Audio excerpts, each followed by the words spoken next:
السلام عليكم ورحمة الله وبركاته.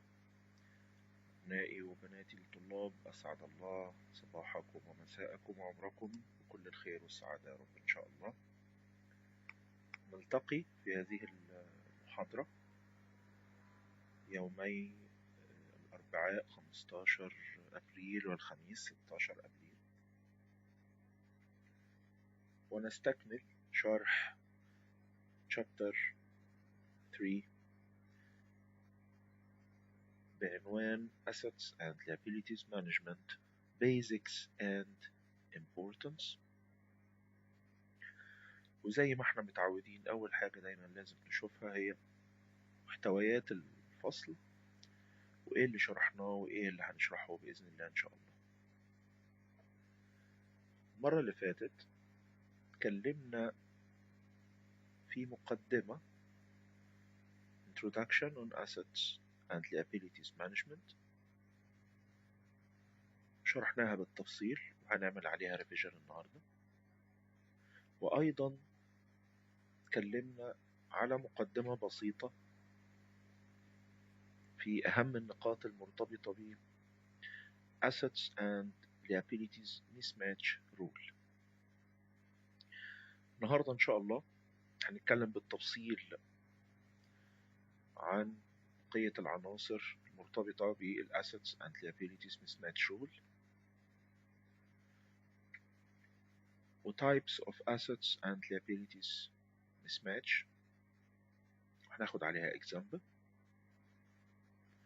ونلقي الضوء على بعض النقاط في Sources of International Banks Risks اللي حضراتكم مفروض انكم تكونوا حضرتوها من المحاضرة اللي فاتت زي ما كنا قايلين في الهوم وورك.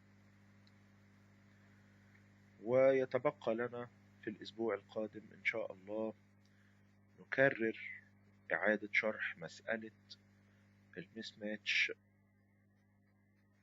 بإكزامبل تاني وتالت عشان نفهمه أكتر، والrelationship between asset liability management and risk management. يلا بينا نبدأ المحاضرة بتاعتنا.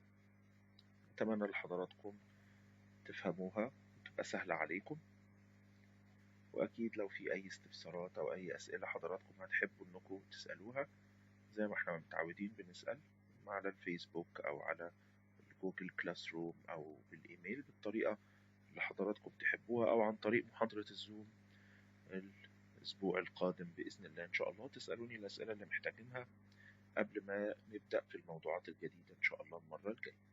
لكن دلوقتي يلا بينا نبدأ المحاضرة بتاعتنا. First we have to shed the light on the main points that we explained last lecture. A revision we have to take before proceeding with the remaining points we have to explain today. We've mentioned that asset liability management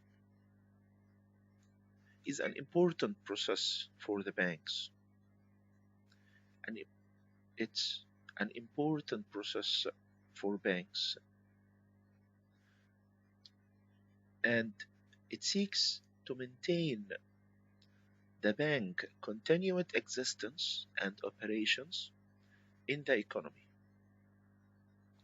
As we mentioned in chapter 1 before, that banks plays the role of intermediation between savers and investors, between those who have surplus on money and those who have shortage on money.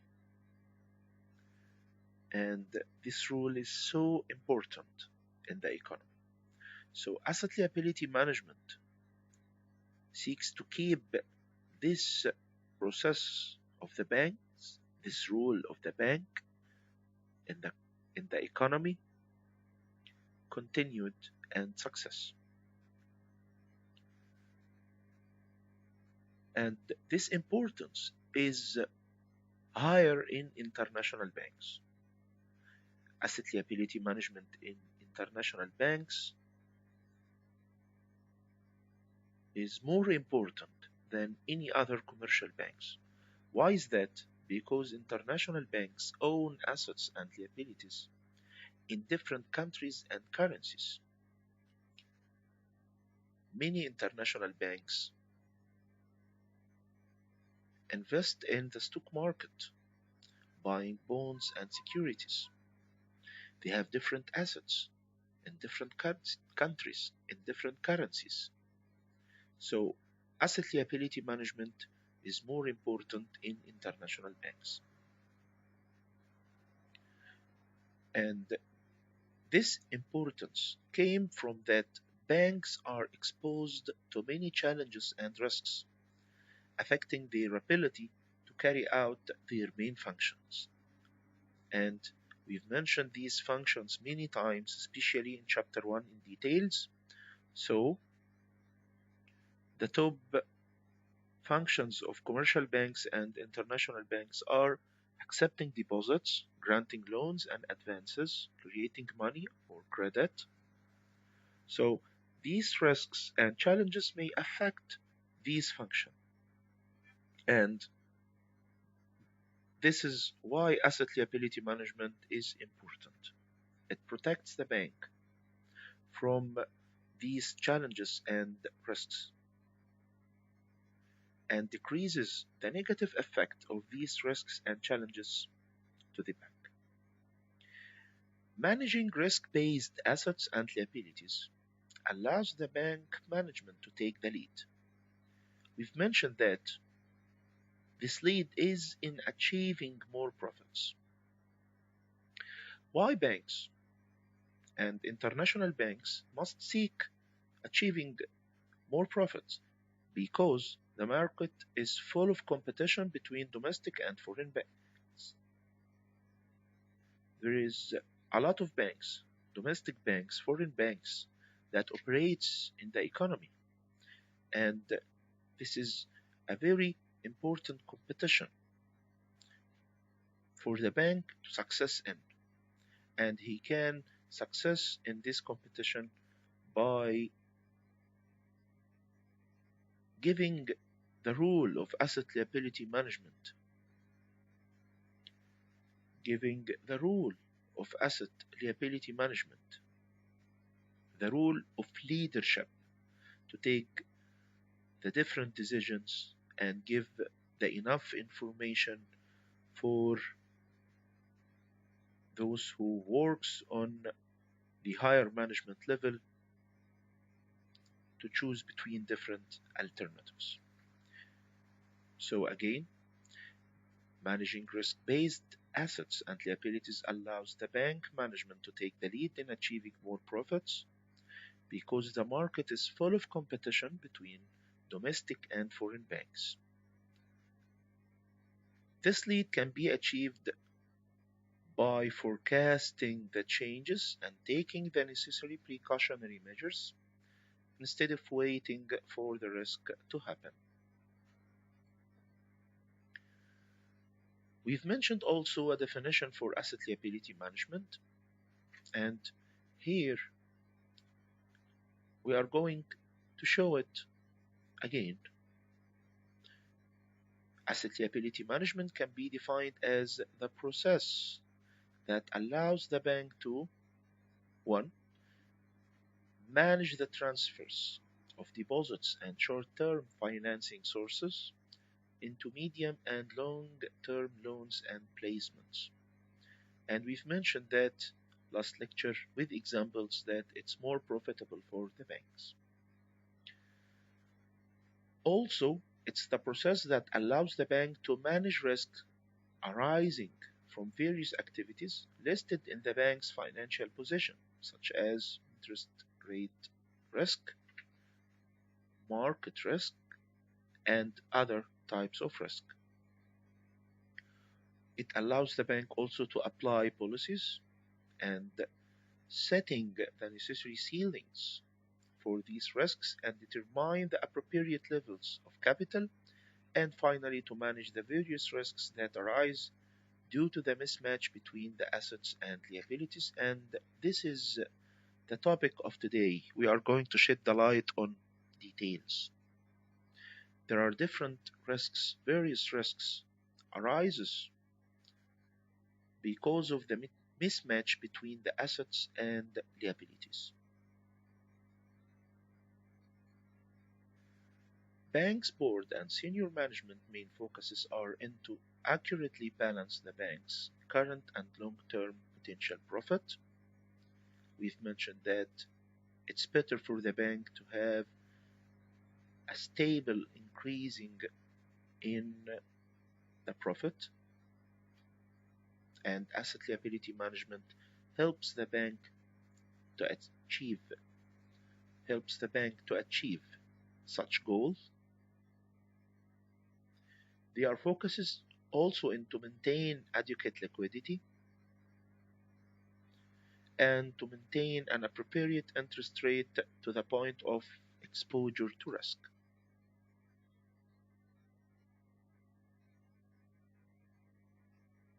Banks have different advantages from each other. For example, in management strategy, customer base, banking product portfolio, financing structures, and finally, risk maps. And we shed the light on 5 things last lecture, and we said it's very important to understand these things and to recall many information about it. We've shed the light on we've shed the light on the balance sheet of a bank, forms of international lending, and we explained in details the syndicated loans, certificate of deposit, we've explained CD and liquid CD, interest rates, and we mentioned that it's better to use fixed interest rate if we are going to use short-term loans in foreign currencies, and to use floating interest rates if we are going to deal with long-term loans in foreign currencies. And finally, we explained how to calculate the profit or the loss for the bank by using the equation that the profit or loss equals total income minus total expenditure. This is a revision about what we've mentioned before, and if you want to understand any point from what I just mentioned, you can go to the previous lecture, lecture 8, and watch it again. Let's now start and discuss in details assets and liabilities mismatch rule and take an example about it. We've mentioned that assets and liabilities management in international banks are exposed to several types of mismatch of assets and liabilities. And we can summarize these types of mismatch into 3 types: currency mismatch, maturity mismatch, interest rate mismatch. Let's see how this mismatch creates risk for the bank and assets and liabilities management. Rule here is very important to make the bank avoid the risks related to these mismatch types. There is no doubt that banks manage the risks associated with assets and liabilities by matching them according to maturity or sensitivity, and also by applying hedging principles, especially with regard to foreign currencies. Let's go back to this sentence. The bank here tries to match the assets and liabilities using two types of analysis: maturity analysis and sensitivity analysis. What's the meaning of both? For example, in maturity analysis,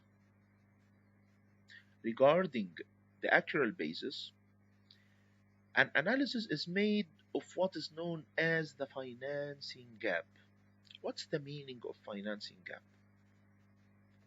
There are many types and definitions for financing gap.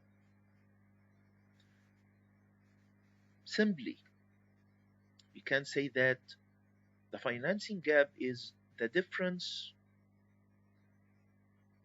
in total funding needed in the future and the amount of funding already available.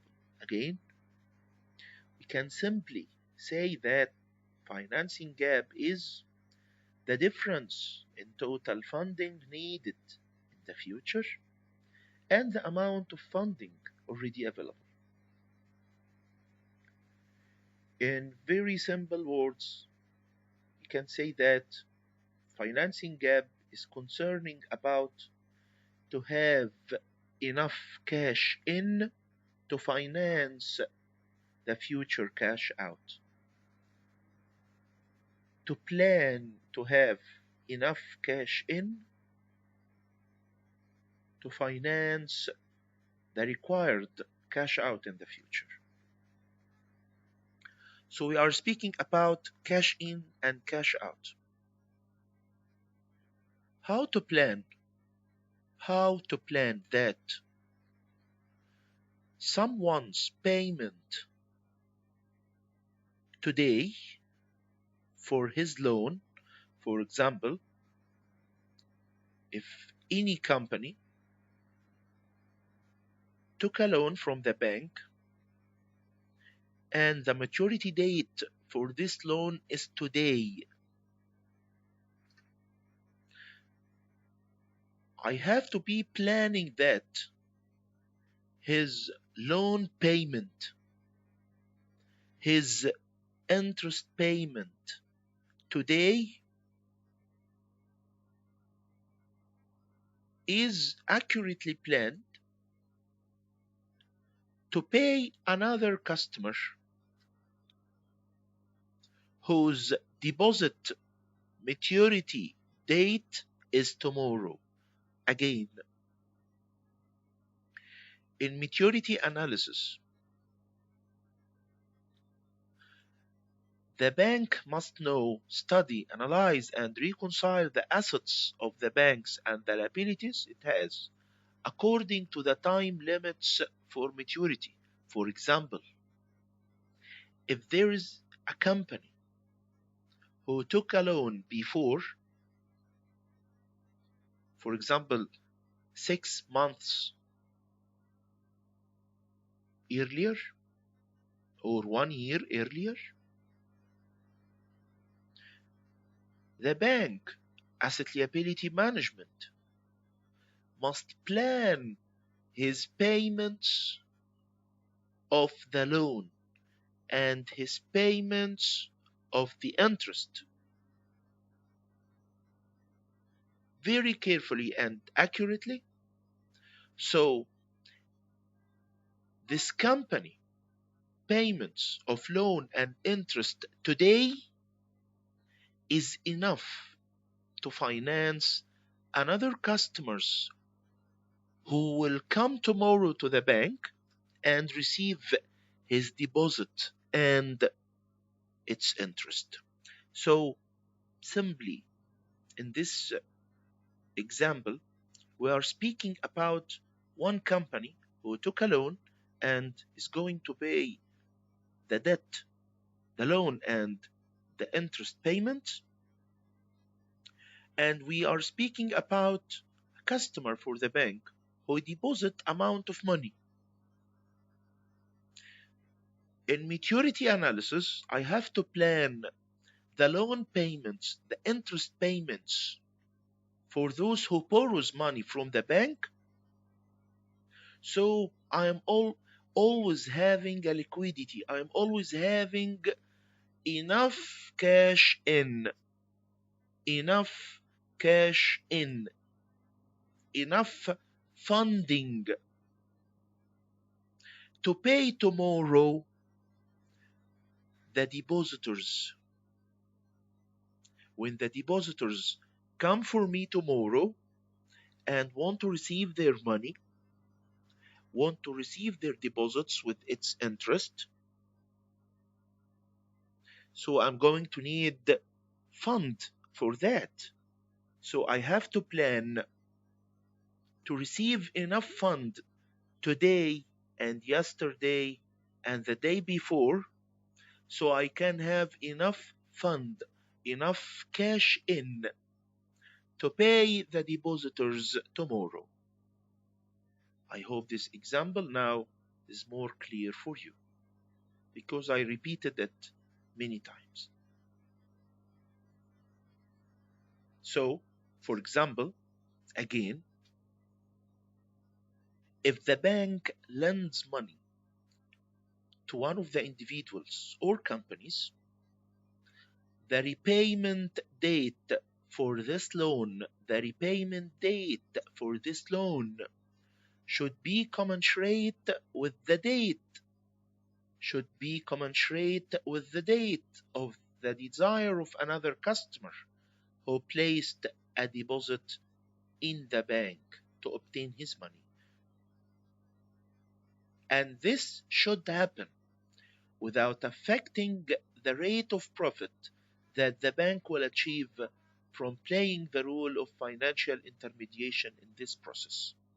What's the meaning of without affecting the rate of profit? What's the meaning of without affect the rate of profit? Let's assume that the company we've mentioned minutes ago didn't pay today the loan payments and the interest payments. For example, and the customer who deposit a money, his maturity date is tomorrow. He came for the bank tomorrow to receive his money. So the bank is going to look at the liquidity he had.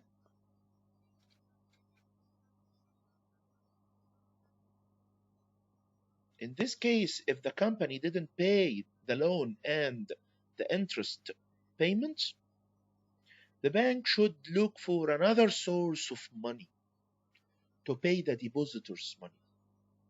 The bank has to look for another source of funding. So, for example, maybe the bank is going to sell some securities or bonds to have enough cash, to have enough liquidity, to have enough funding to pay the depositors' money. In this case, that affects his profit. He sells these securities or bonds tomorrow for a specific price, for a specific profit, that if he sell it on time planned, for example, after 2 weeks, he would receive more profit. But he had to sell it tomorrow. These securities should be sold after 2 weeks, but he sold it tomorrow. He had to sold it tomorrow.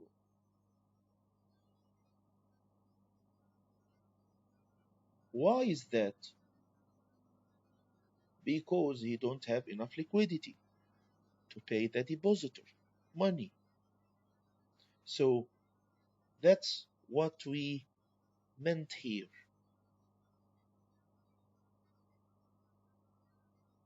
The repayment date for the loan should be commensurate with the date of the desire of another customer who placed a deposit in the bank to obtain his money without affecting the rate of profit without affecting the profits of the banks.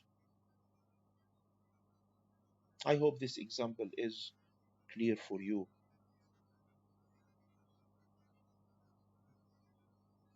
From the simplified example shown previously, we can say that the rule of management here is based on matching assets and liabilities in terms of entitlements and interest rates to minimize interest rate risk and liquidity risk. So, when the bank planned the company loan payments and its interest, he should plan it well. He should plan it well. The amount he is going to receive must be enough for the funding he need. The cash in he is planning must be enough for the cash out he is going to do in the future or to pay in the future. Also, the bank and asset liability management must take into account the national economy in general, such as inflation rate, exchange rate,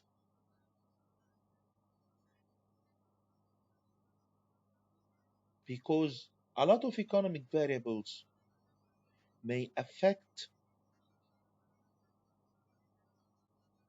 the bank's process in different aspects.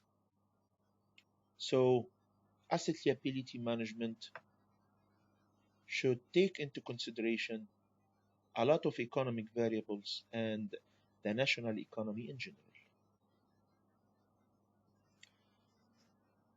What we've mentioned before was the maturity analysis.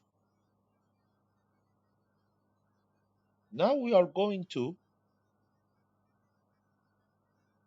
explain what's the meaning of the other analysis we've mentioned, the sensitivity analysis. In sensitivity analysis, the bank summarize the extent, summarize the limit that individuals as depositors or borrowers is going to respond to changes in interest rates, whether with the bank or with its competitors from other banks. In sensitivity analysis, for example, if the bank want to provide a new product, a new certificate of deposit, for example, with a higher interest rate, he analyzes the individual's response. If he increases the interest rate, for example, from 13% to 14 or 15%, how much the responsiveness of individuals is going to be? Is the deposit is going to increase by 1% or 2% or 5%? By how much? What's the percentage the bank seeks?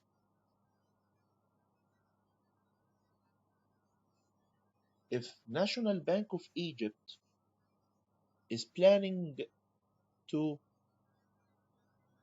provide a new certificate of deposit, as we mentioned, how QNB, CIB, and other competitors' banks, the clients in this bank, is going to respond? Are they going to go to their banks and liquidate the deposits and take that money to National Bank of Egypt? will they take all the money to National Bank of Egypt, or only half of it, or quarter of it? What about those who saves their money in home, in a safe in the house? Are they going to respond?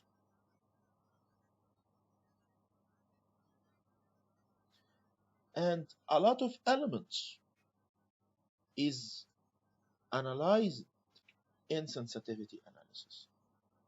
We are speaking about tens of responsivenesses that the bank is analyzing in sensitivity analysis. So, in sensitivity analysis, shortly, this is what I wrote for you to understand.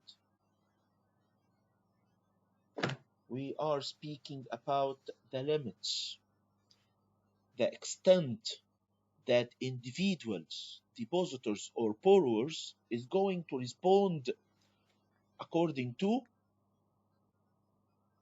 these limits, according to this extent,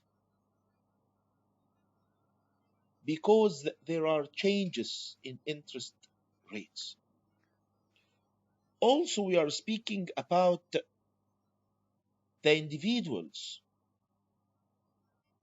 respond to other economic variables. For example, nowadays we are facing the coronavirus problem around the world. A lot of depositors and borrowers responded differently. Many depositors went to banks and liquidate their deposits to have enough money. Others didn't. Some clients depend now on electronic payments or credit cards more than they used to do before. We are not here speaking only about the response to changes in interest rates. We are speaking about a response to other economic variables and other situations, fluctuations in general in the economy. Is sensitivity analysis is concerned with the responsiveness of individuals also only? No, it's also concerned with the bank itself, with the bank response, because the bank itself differs in its response to government policies or different economic conditions. And I asked you this question in the lecture. Does all the banks here in Egypt responded the same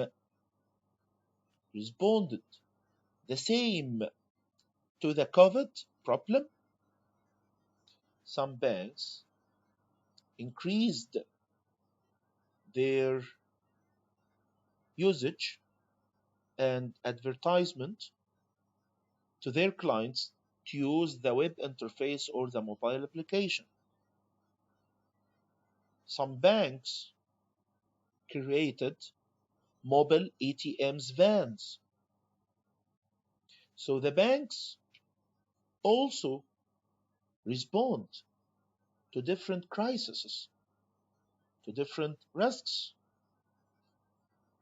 to different economic conditions and situations. So shortly, in sensitivity analysis, if we want to summarize what we've mentioned in the previous minutes, and if we want to summarize what we said before, we can say that sensitivity analysis is about analyzing responsivenesses. analyzing responsiveness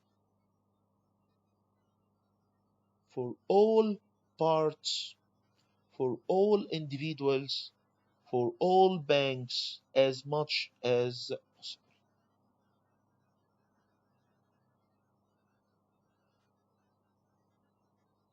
Maturity analysis and sensitivity analysis is not an easy job. It's not an easy function. And this job is more difficult in the case of international banks, as all the above elements are taken into consideration at different levels. We've mentioned that international banks has different assets and liabilities, a lot of types and sorts of assets and liabilities in different currencies in different countries. So, asset liability management, this department is concerned with managing the bank's strategic balance sheet, which carries risks arising from changes in interest rates, exchange rates, liquidity risks, and to all the economic variables. I've mentioned that before and I want to repeat it again. We cannot avoid 100% of the risks. We cannot, asset liability management, cannot protect the bank 100%, cannot protect the bank 100% from the risks. The asset liability management rule is to minimize the negative effects of these risks as much as it can. We cannot avoid 100% of the risks, my dear student. All what we have to do is to minimize the negative effects, to avoid some risks as much as possible before it happens, to take precautionary plans, to take into consideration many elements to avoid the risk. But what if the risk occurs? I have to minimize the negative effect. To do that, asset liability management needs a lot of information. So international banks would be interested in information system at several levels. Why is that? Because international banks do not have one decision. They are facing many alternatives. They are having a lot of choices, but they have to take one decision. In many circumstances, they have to take only one decision. This is why they interest in information systems at several levels. There are four levels. Number one is information collection system. How we are going to collect the information. From which sources? This is the first system. The second system is information analysis and management system. How we are going to deal with this information, how we are going to deal with this big data, how we are going to study it, to categorize it, to analyze it. So they are interested in information analysis and management system. And the third one is very important. Is there a system to review the information we collected and the information analysis system we are going to use, is there a system to review that? Is there a system to ensure the information accuracy? Is there a system to ensure that the information analysis and management system, we are using is the better system? So the third type is very important. A system to ensure the information accuracy, a system to ensure that our analysis system is the better system. Our information analysis and management system is accurate. And the fourth system is providing decision-making system. And in this system, it must contain a following up for the results and an analysis for the feedback from these results. So we are speaking about four types of systems: information collection system, information analysis and management system, availability of systems to review information and ensure its accuracy, providing decision-making system that follows up the results and analyze the feedback.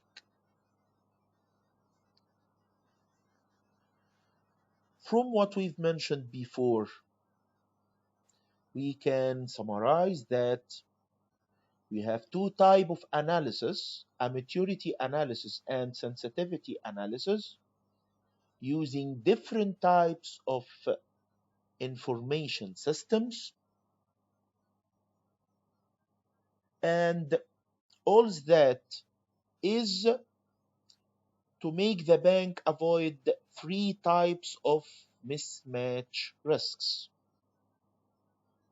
The international banks is facing three types of mismatch risks: currency mismatch, maturity mismatch, interest rate mismatch.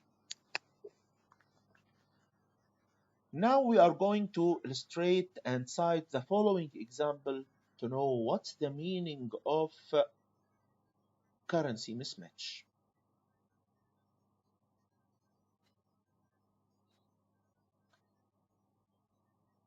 It's a very simple example.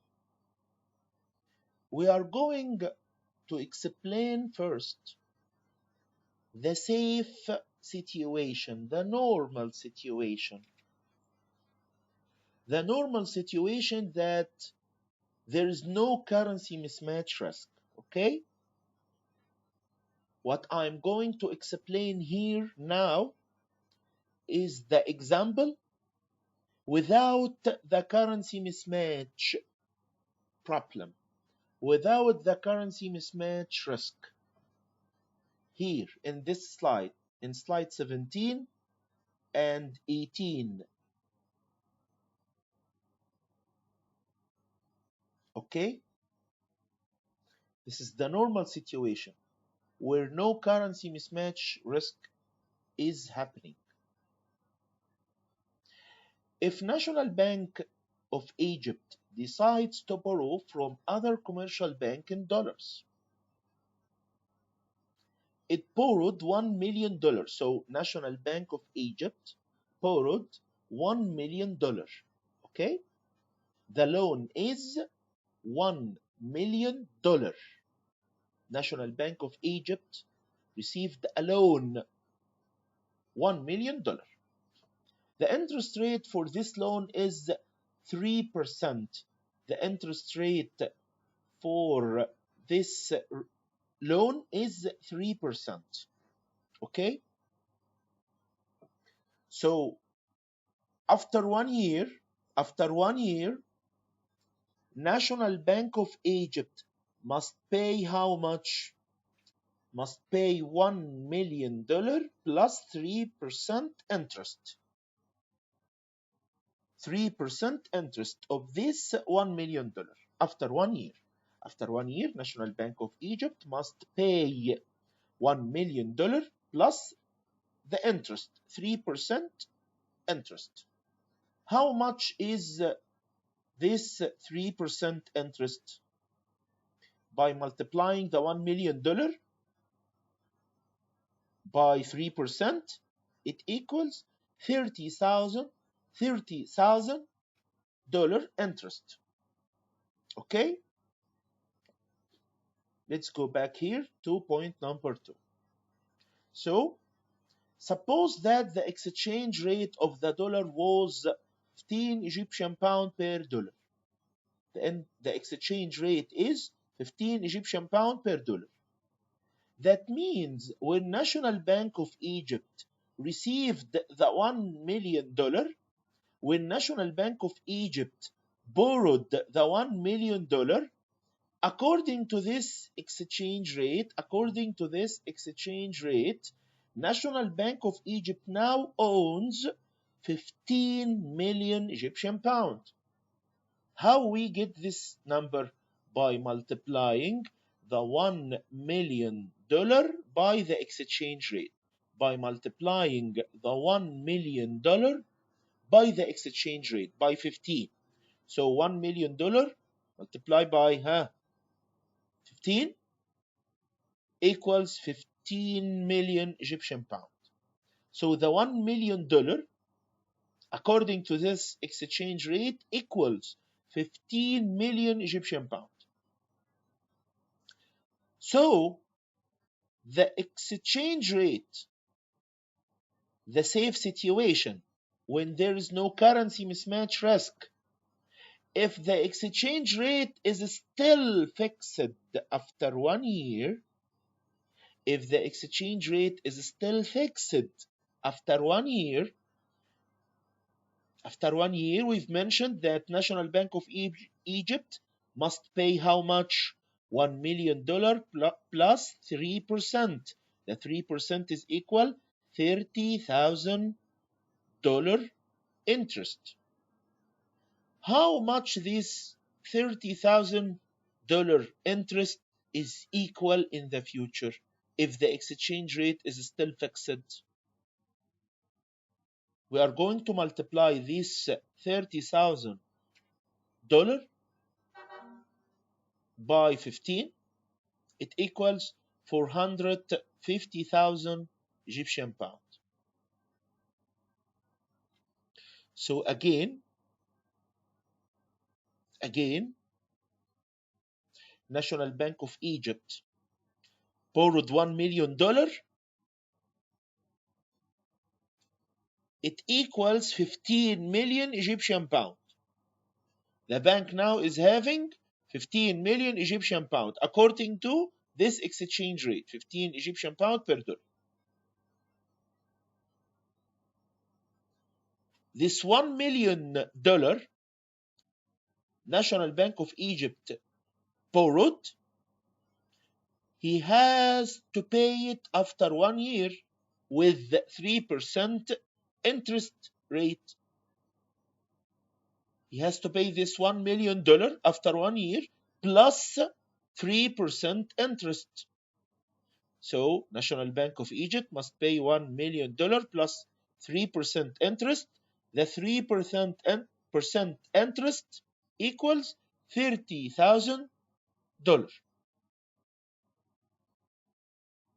So in the future, if the exchange rate is still fixed, still 15 Egyptian pound per dollar after 1 year, National Bank of Egypt must pay $30,000 to have this amount of money. He have to own 450,000 Egyptian pounds. He must own 450,000 Egyptian pounds to pay the interest. He must achieve a profit from using this loan more than this amount. more than this amount. So let me rephrase what I've mentioned here now in Arabic shortly. اقترض البنك الأهلي المصري $1,000,000 عليه أن يسددها بعد عام بعد سنة بفائدة 3%. اقترض البنك الأهلي المصري $1,000,000 عليه أن يسددها بعد سنة بفائدة 3%. 3% تساوي $30,000. $30,000.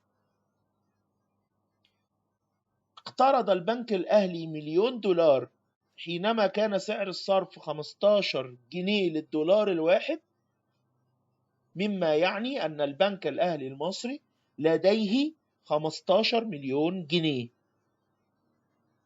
يجب أن يستخدمها بمختلف الطرق الاستثمارية، سواء بإعطاء قروض، سواء بالاستثمار في البورصة وشراء الأسهم والسندات، سواء بالقيام بأي أنواع من أنواع العقود والخدمات البنكية. لديه 15 مليون جنيه عليه أن يستخدمها ويحقق أرباح منها. ما هي الالتزامات التي على البنك الأهلي المصري بعد سنة؟ عليه أن يسدد $1,000,000 و30,000 فوائد. كم قيمة $30,000 في المستقبل بعد سنة؟ كم قيمة $30,000 في المستقبل بعد سنة؟ If the exchange rate is still fixed after 1 year، إذا سعر الصرف ثابت بعد سنة، $30,000 دول يساووا 450,000 جنيه. لكي يستطيع سداد $30,000 عليه أن يمتلك 450,000 جنيه إضافية. إذا يجب على البنك الأهلي أن يستثمر هذه 15 مليون جنيه بطريقة تدر عليه ربح أكثر من 450 لكي يتبقى له مبلغ إضافي يحققه كمكسب. Let's now continue again in English. Let's go to the other slide. If the bank decided, if National Bank of Egypt decides to lend all the 15 million Egyptian pound to a company using, for example, this interest rate, 6.666. So after 1 year, National Bank of Egypt will receive what from the company? After 1 year, National Bank of Egypt will receive how much from this company who borrowed from National Bank of Egypt? Will receive the 15 million Egyptian pound, the loan, plus 1 million Egyptian pound interest. How did I calculate this 1 million? By multiplying the 15 million Egyptian pound by the interest rate, 6.66667. Okay, let's assume that it's 1 million. So 15 million plus 1 million equals 16 million. Now, National Bank of Egypt received after 1 year 16 million Egyptian pound. Will National Bank of Egypt achieve profit or loss? No, he is going to achieve profit. How much is this profit? How did we know that it achieved a profit? Let's see. It received 16 million Egyptian pound. As we mentioned here, 15 plus 1 equals 16. National Bank of Egypt received 16 million Egyptian pound and will convert 15 million Egyptian pound if the exchange rate is still fixed. As we've mentioned here if the exchange rate is still fixed after 1 year. So after 1 year, the exchange rate is still fixed, 15 Egyptian pound per dollar, 15 Egyptian pound per dollar. So National Bank of Egypt must pay the loan in dollars, must pay the loan in dollars. So he's going to convert 15 million Egyptian pound to $1 million to pay the loan, plus what we've calculated. What we've calculated here. Yes, he's going to pay also 450,000 Egyptian pound to convert it to $30,000 to pay the debt interest.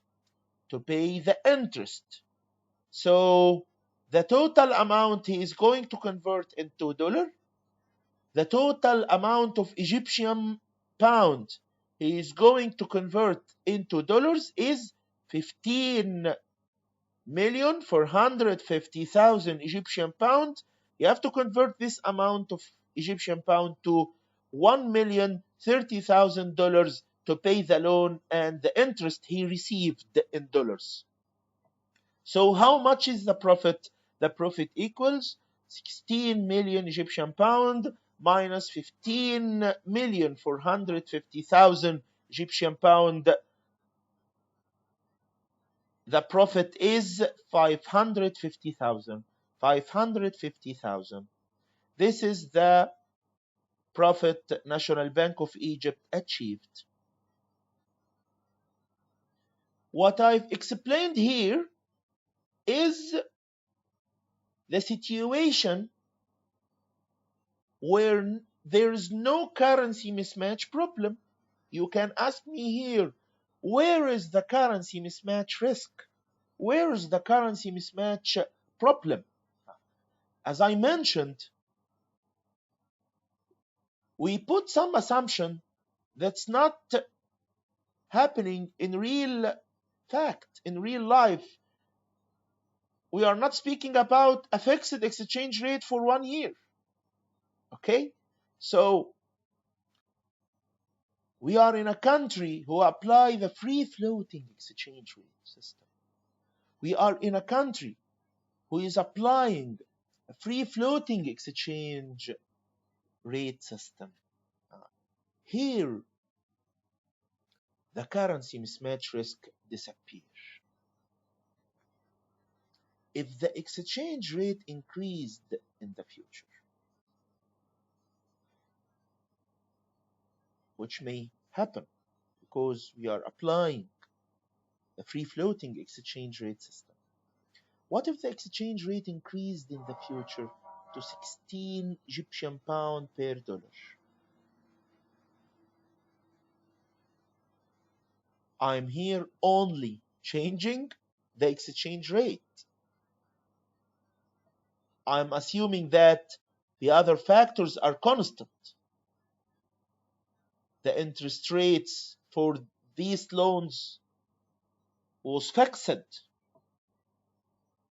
The interest rate on the dollar and the pound is fixed. I'm assuming that the inflation rate in Egypt is fixed. I'm assuming that all other factors are constant. I'm only changing the exchange rate. Okay? I'm only changing the exchange rate. If the exchange rate increased in the future to 16 Egyptian pound per dollar, the bank will be forced to pay more pounds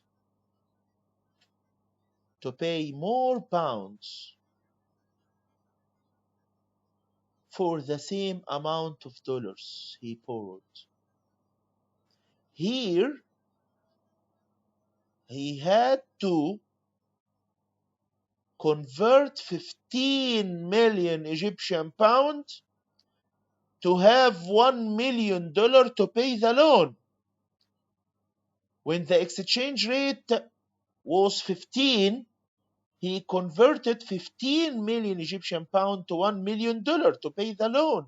Here we are speaking about an exchange rate equals 16 Egyptian pound per dollar. So to pay the $1 million, National Bank of Egypt must use all the 16 million Egyptian pounds. To pay the $1 million, National Bank of Egypt must use all the 16 million Egyptian pounds. And still has to pay the $30,000 interest. He's going to use his own profit or another source of money. So National Bank of Egypt here achieved loss. We are speaking here about the currency mismatch risk. Here, currency mismatch risk occurs simply when all the factors are constant, but the exchange rate is changeable, can increase or decrease. International banks facing in this situation currency mismatch risk.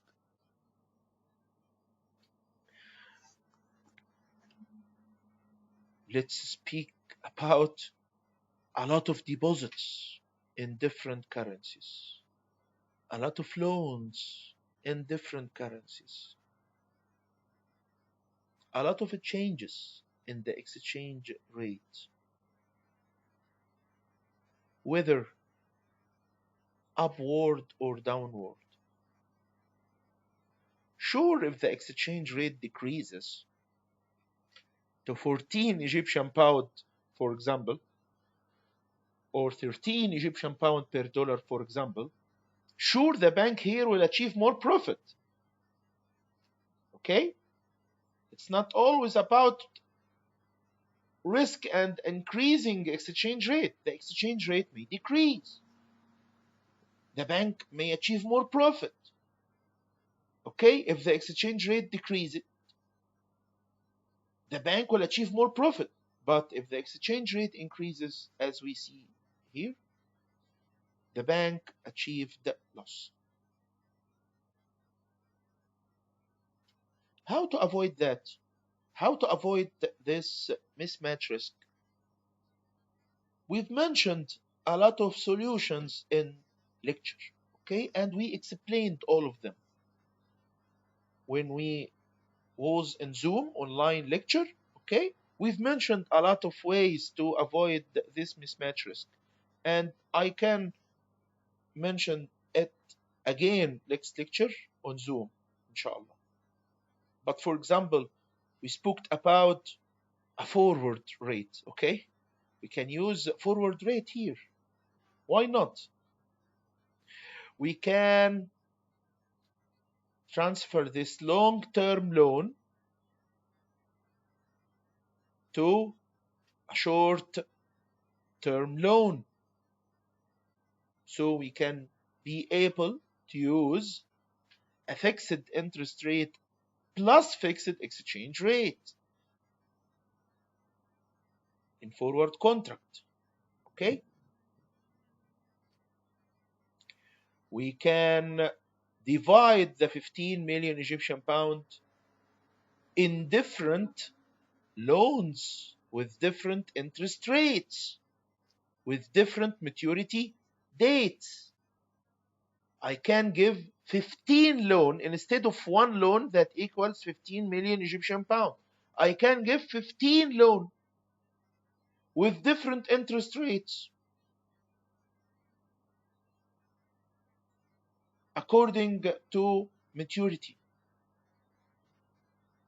And if I did that, if I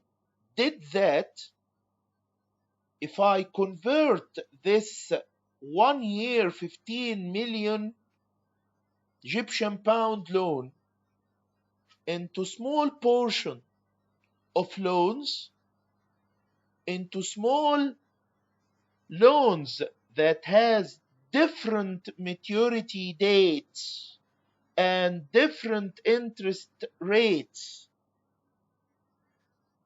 the 15 million Egyptian pound, I can give, for example, 10 million Egyptian pound, 10 loans, each equals 1 million in Egyptian pound.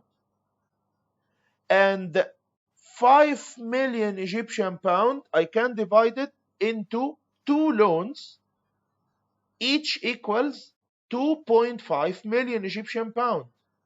For example, one of them is in Egyptian pound and the other in dollars or in euros, okay? In this case, when factors are different, we are speaking here about different maturity dates, different loans, different interest rates, different currencies. When all these things changes, I am not only facing currency mismatch, I am facing interest rate mismatch, because I am having 10 loans, each equals $1 million, but with different interest rates. Because I'm going to give the loan for an employee in a government institution, sure, with a lower interest rate than if I give it to another person who work in the private sector. Yes, we know this information. Those who works in government sector receives loans with a lower interest rate than those who works in private sector. Okay? Those who don't work in government sector or private sector, they are having their own business, for example, a lawyer or an entrepreneur, they are paying a higher interest rate. Okay? If you went to a bank and asked for the interest rate, they first ask you about the job. And according to your job, the interest rate determined. So we are speaking about different interest rates here. And if the interest rate is different, we are speaking about interest rate mismatch. And if the maturity is different, we are speaking about a maturity mismatch risk. All these examples is going to be explained again, inshallah, next lecture. We are going to explain the other mismatch risks, the interest rate mismatch and the maturity mismatch. We are going to explain it next lecture in a very long and big example, okay? We only today explained the main idea behind currency mismatch risk, and I hope you understood it, okay? But I'm just giving you a hint about what we are going to explain next lecture. I'm giving you a hint about what's the meaning of interest rate and maturity mismatch, okay? So in the example here, in the example we've mentioned, when the exchange rate is not fixed, the international banks faces currency mismatch risk, okay? I've asked you to prepare sources of international banks risks from page 129 to 132. There are 5: regulatory and supervisory changes, instability of external factors, instability of external factors, increasing the size of extra budgetary assets, competition, technological developments. These are the sources of international banks risks. We are going to explain in details next lecture, inshallah, with examples and evidences. Okay? So kindly read these pages, prepare these pages, plus prepare for the next lecture the full example, okay? The full example of mismatch. The full example of mismatch from page 115 to 122. From 115 to page 122. Next time we are going to explain this example in detail, so please prepare it and be ready by reading it so we can explain it next lecture easily, inshallah.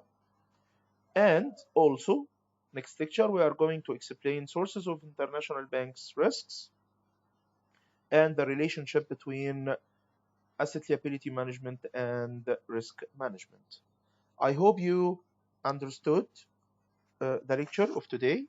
أتمنى تكونوا حضراتكم فهمتوها إن شاء الله، تكونوا فهمتوها من الزوم. دي إعادة ليها زي ما احنا متعودين وبنعمل دايما إن شاء الله. في حالة وجود أسئلة حضراتكم نتشرف بالأسئلة دي على الفيسبوك أو على الإيميل أو على الجوجل كلاس روم أو في المحاضرة القادمة إن شاء الله على اللايف زوم. ألقاكم بكل الخير إن شاء الله والصحة والعافية.